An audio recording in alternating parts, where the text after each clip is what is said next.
മുറുക്കുണ്ടാക്കാനായിട്ട് ഉഴുന്നുപൊടി വേണം. അത് ഒന്നുകിൽ നിങ്ങൾക്ക് വീട്ടിൽ തന്നെ പൊടിച്ചെടുക്കാം, അല്ലെങ്കിൽ വാങ്ങിക്കുന്നതും ഉപയോഗിക്കാം.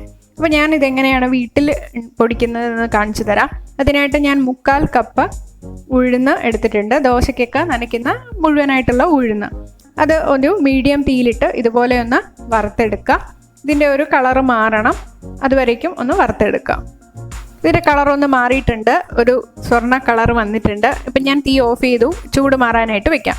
ചൂട് മാറിയതിന് ശേഷം ഒരു മിക്സിയിൽ ജാറിലോട്ടിട്ട് പൊടിച്ചെടുക്കാം. പൊടിച്ച ശേഷം അരിക്കണം, അരിച്ചിട്ട് വേണം ഉപയോഗിക്കാനായിട്ട്. പൊടിച്ച ശേഷം അരിച്ച് വെച്ച ഉഴുന്നുമാവാണിത്.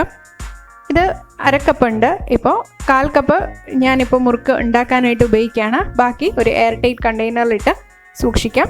അടുത്ത പ്രാവശ്യം ഉണ്ടാക്കുകയാണെങ്കിൽ നമുക്കത് ഉപയോഗിക്കാം. ഇനി മുറുക്കിൻ്റെ മാവ് കുഴച്ച് തുടങ്ങാം. അതിനായിട്ട് 240 ml കപ്പിൽ ഞാൻ 2 കപ്പ് അരിപ്പൊടി എടുക്കുന്നുണ്ട്. 2 കപ്പ് ഞാൻ എടുത്തിട്ടുണ്ട്. ഇതിലോട്ട് ഒരു 1/4 കപ്പ് നേരത്തെ വറുത്ത് പൊടിച്ച് അരിച്ച് വെച്ച ഉഴുന്നുപൊടി ചേർത്ത് കൊടുക്കുകയാണ്. അപ്പോൾ നിങ്ങൾ ഏത് കപ്പിലാണോ 2 കപ്പ് അരിപ്പൊടി എടുക്കുന്നത് അതേ കപ്പിൽ തന്നെ 1/4 കപ്പ് ഉഴുന്നുപൊടി എടുക്കുക. ഇനി ഇതിലോട്ട് 1/4 ടീസ്പൂൺ എള്ള് ചേർത്ത് കൊടുക്കുന്നുണ്ട്. കറുത്ത എള്ളാണ് ചേർക്കുന്നത്. ഇനി ഇതിലോട്ട് ജീരകം ചേർത്ത് കൊടുക്കാം. 1/2 ടീസ്പൂൺ ജീരകം കൈവെള്ളയിൽ ഇങ്ങനെ ഇട്ട് കൊടുക്കാം. അതിനുശേഷം ഇതുപോലെ ഒന്ന് തിരുമിയിട്ടിട്ട് കൊടുത്താൽ നല്ല ഫ്ലേവർ ആയിരിക്കും മുറുക്കിന്.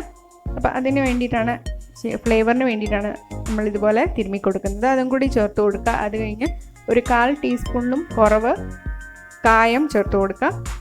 ഇനി ഇതിലോട്ട് ആവശ്യത്തിന് ഉപ്പ് ചേർത്ത് കൊടുക്കാം. ഇനി വേണ്ടത് വെണ്ണയാണ്. സോൾട്ടഡ് ബട്ടറോ അൺസോൾട്ടഡ് ബട്ടറോ നിങ്ങൾക്ക് ഉപയോഗിക്കാം. 30 ഗ്രാം ബട്ടറാണ് ഞാൻ ചേർത്ത് കൊടുത്തിട്ടുള്ളത്. റൂം ടെമ്പറേച്ചറിലായിരിക്കണം. അപ്പോൾ നമുക്ക് കുഴച്ചെടുക്കാൻ എളുപ്പമായിരിക്കും. ഇനി നമ്മൾ ചേർത്ത എല്ലാം കൂടി നല്ലപോലെ ഒന്ന് മിക്സ് ചെയ്തെടുക്കാം. എല്ലാം നല്ലപോലെ മിക്സ് ചെയ്ത ശേഷം വെള്ളം ചേർത്ത് കൊടുക്കാം. 1 കപ്പ് വെള്ളം ഞാൻ എടുത്തിട്ടുണ്ട്. ഇത് കുറച്ചായിട്ട് തെളിച്ചിട്ട് നല്ലപോലെ ഒന്ന് കുഴച്ചെടുക്കണം. പാത്രത്തിൽ ഒട്ടിപ്പിടിക്കാത്ത രീതിയിൽ ആകുന്നത് വരയ്ക്കും വെള്ളം തെളിച്ച് കുഴച്ച് കൊടുക്കുക. ആദ്യമേ തന്നെ മുഴുവനായിട്ട് ഒഴിക്കരുത്. ഇതുപോലെ കുറച്ചായിട്ട് വേണം കുഴച്ചെടുക്കാൻ. വെണ്ണയ്ക്ക് പകരം നിങ്ങൾക്ക് നെയ്യും ചേർത്ത് കൊടുക്കാം. പക്ഷേ ഏറ്റവും നല്ല ടേസ്റ്റ് വെണ്ണ തന്നെയാണ്. അതുകൊണ്ട് വെണ്ണ സ്കിപ്പ് ചെയ്യാതെ ഇരിക്കുക.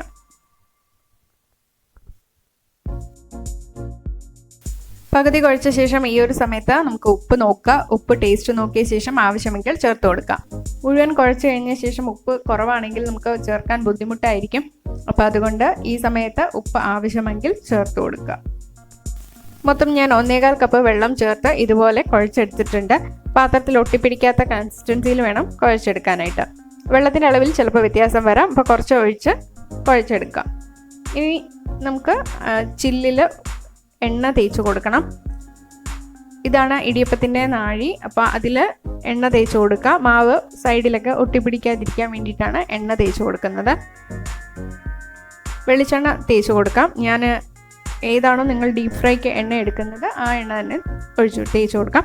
ഞാനിവിടെ വെളിച്ചെണ്ണയാണ് ഉപയോഗിക്കുന്നത്. ഇതാണ് അതിൻ്റെ ചില്ല്. സ്റ്റാർ ഷേപ്പിലുള്ള ചില്ലാണ് ഈ മുറുക്കിനായിട്ട് നമുക്ക് ഉപയോഗിക്കുന്നത്. അപ്പോൾ അതിലും കുറച്ച് എണ്ണ തേച്ച് കൊടുക്കാം.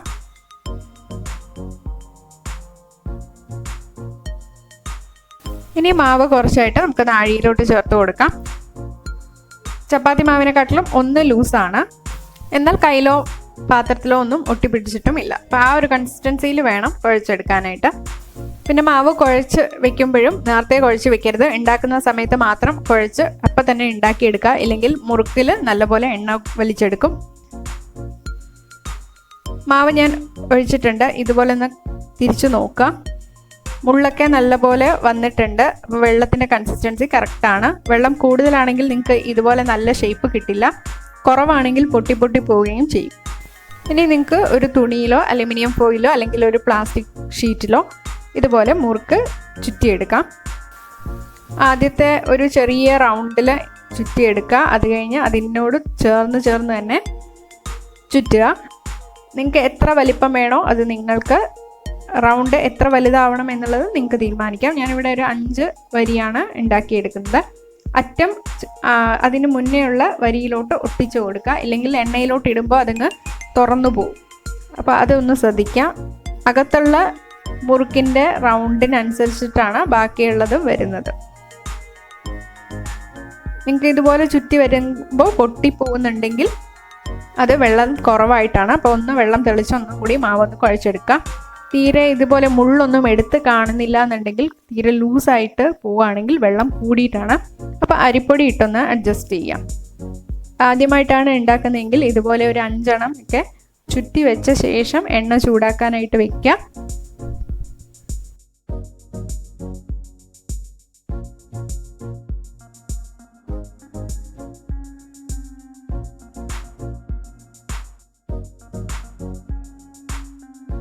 ചുറ്റിക്കഴിഞ്ഞ് അവസാനം ഇതുപോലെ ജസ്റ്റ് ഒന്ന് പ്രസ് ചെയ്ത് കൊടുക്കാൻ മറക്കരുത്. ഇല്ലെങ്കിൽ അത് എണ്ണയിലിടുമ്പോൾ ഞാൻ നേരത്തെ പറഞ്ഞ പോലെ അത് തുറന്നു പോവും. ഒരു 4 എണ്ണം ചുറ്റി വെച്ച് കഴിഞ്ഞാൽ എണ്ണ ചൂടാക്കാനായിട്ട് വെക്കാം. വെളിച്ചെണ്ണയാണ് ഉപയോഗിക്കുന്നത്. വാവട്ടം വലുതാണെങ്കിൽ നമുക്ക് അത്രത്തോളം മുറുക്കിട്ട് വറുത്തുകോരി എടുക്കാം. ഹൈ ഫ്ലെയിമിൽ തന്നെ വെച്ച് എണ്ണ ചൂടാക്കാം. എണ്ണ നല്ലപോലെ ചൂടായോ എന്നറിയാൻ കുറച്ച് മാവ് ഒന്ന് ഉരുട്ടി ഇട്ട് കൊടുക്കാം. ചെറിയൊരു നുള്ള് മാവിട്ട് ഒരു 2-3 സെക്കൻഡിനുള്ളിൽ തന്നെ മുകളിലോട്ട് വരികയാണെങ്കിൽ എണ്ണയുടെ ചൂട് കറക്റ്റാണ്. ഇപ്പോൾ നമുക്ക് മുറുക്കിട്ട് കൊടുക്കാം. നല്ലപോലെ പൊള്ളി വന്നിട്ടുണ്ട്. ഇനി ഓരോ മുറുക്കായിട്ട് നമുക്ക് ഇട്ട് കൊടുക്കാം. ഇതുപോലെ കയ്യിലെടുത്തിട്ട് ഒരു സൈഡിൽ കൂടി ഇട്ട് കൊടുക്കാം. ഞാൻ ഒരു സമയം 3 എണ്ണം ആണ് ഇട്ട് കൊടുക്കാൻ പോകുന്നത്. വലിയ ചീനച്ചട്ടിയാണെങ്കിൽ ഒരു 4 എണ്ണം ഒക്കെ ഇട്ട് കൊടുക്കാം. എണ്ണയിലിട്ട് കഴിഞ്ഞാൽ ഒന്ന് വെന്ത ശേഷം മാത്രമേ ഇതൊന്ന് തിരിച്ചിട്ട് കൊടുക്കാവൂ. മീഡിയം ഹീറ്റിലിട്ട് ഡീപ് ഫ്രൈ ചെയ്തെടുക്കാം. നല്ലപോലെ ചൂടായി കഴിഞ്ഞാൽ വീണ്ടും നമുക്ക് ചെറിയ ഫ്ലെയിമിൽ വെച്ച് കൊടുക്കാം. അങ്ങനെ എണ്ണയുടെ ചൂട് അഡ്ജസ്റ്റ് ചെയ്ത് കൊടുക്കാം. ഒന്ന് വെന്തിട്ടുണ്ട്. ഇപ്പോൾ നമുക്കൊന്ന് തിരിച്ചിട്ട് കൊടുക്കാം.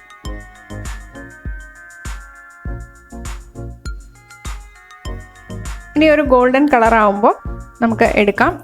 ചൂട് മാറുമ്പോൾ ഒന്നും കൂടി അതൊന്ന് ഡാർക്കാവും, ഡാർക്ക് ഗോൾഡൻ കളറാവും. അതുകൊണ്ട് ഒരുപാട് കളർ മാറാനായിട്ട് വെക്കേണ്ട. ഇതുപോലെ ഒന്ന് ബബിൾസ് കുറഞ്ഞ് കളർ ചേഞ്ച് വന്നു കഴിഞ്ഞാൽ അപ്പം തന്നെ നമുക്ക് വറുത്തുകോരി എടുക്കാം. കണ്ടില്ലേ, ഒട്ടും എണ്ണ കുടിച്ചിട്ടില്ല, നല്ല ക്രിസ്പിയാണ്. ഇത് കുറച്ചുകൂടി ഇരിക്കുമ്പോൾ ചൂട് മാറുമ്പോൾ ഒന്നും കൂടി കളറ് വരും. ഇനി കുഞ്ഞു പിള്ളേർക്കും അല്ലെങ്കിൽ വയസ്സായവർക്ക് പല്ലില്ല എന്നുണ്ടെങ്കിൽ അങ്ങനെയുള്ളവർക്കൊക്കെ കഴിക്കാവുന്ന മുറുക്കാണ് ഈ ഞാൻ ഇപ്പോൾ ഉണ്ടാക്കുന്നത്. ഇത് ഒട്ടും ക്രിസ്പി ആയിരിക്കില്ല. അതിനായിട്ട് മുറുക്കിട്ട ശേഷം ഒന്ന് തിരിച്ചും മറിച്ചും ഇട്ട് കൊടുക്കുക. ഒന്ന് വേവിച്ചെടുത്താൽ മതി. കളറൊന്നും മാറാനായിട്ട് നിൽക്കണ്ട. അപ്പോൾ അത് അകത്ത് കുറച്ച് സോഫ്റ്റ് ആയുള്ളൊരു മുറുക്കായിരിക്കും, അത് ക്രിസ്പി അല്ല. അപ്പോൾ അങ്ങനെയും കൂടി ഒന്ന് ഞാൻ ഉണ്ടാക്കി കാണിച്ചു തരാം. അതിൻ്റെ കളറ് വൈറ്റ് തന്നെ ആയിരിക്കും. ആ മാവൊന്ന് വെന്ത് കിട്ടുന്നത് വരേക്കും ഡീപ് ഫ്രൈ ചെയ്തെടുത്താൽ മതി. മാവ് നാഴിയിലോട്ട് ഇട്ട ശേഷം അടച്ചു വെക്കുക. അപ്പോൾ ഡ്രൈ ആയി പോകില്ല. ഇതുപോലെ പിഴിഞ്ഞിടാനായിട്ട് നിങ്ങൾക്ക് അലുമിനിയം ഫോയിലോ പ്ലാസ്റ്റിക് കവറോ എടുക്കാം. തുണി ഉപയോഗിക്കുകയാണെങ്കിൽ കോട്ടൺ തുണി നോക്കി എടുക്കുക. എല്ലാവരും ട്രൈ ചെയ്ത് നോക്കുക. നിങ്ങളുടെ ഫീഡ്ബാക്ക് കമൻറ്റ് ബോക്സിൽ കമൻറ്റ് ചെയ്യുക. വീഡിയോ ഇഷ്ടപ്പെട്ടാൽ ലൈക്ക് ചെയ്യാനും ഷെയർ ചെയ്യാനും മറക്കരുത്. ഇതിൻ്റെ ടിപ്സും ഇൻഗ്രീഡിയൻസും ഞാൻ ഡിസ്ക്രിപ്ഷൻ ബോക്സിലും കൊടുത്തിട്ടുണ്ട്. കൂടുതൽ വീഡിയോസിനായി ചാനൽ സബ്സ്ക്രൈബ് ചെയ്യുക. നോട്ടിഫിക്കേഷൻസിനായി ബെൽ ഐക്കൺ പ്രസ് ചെയ്യുക. താങ്ക്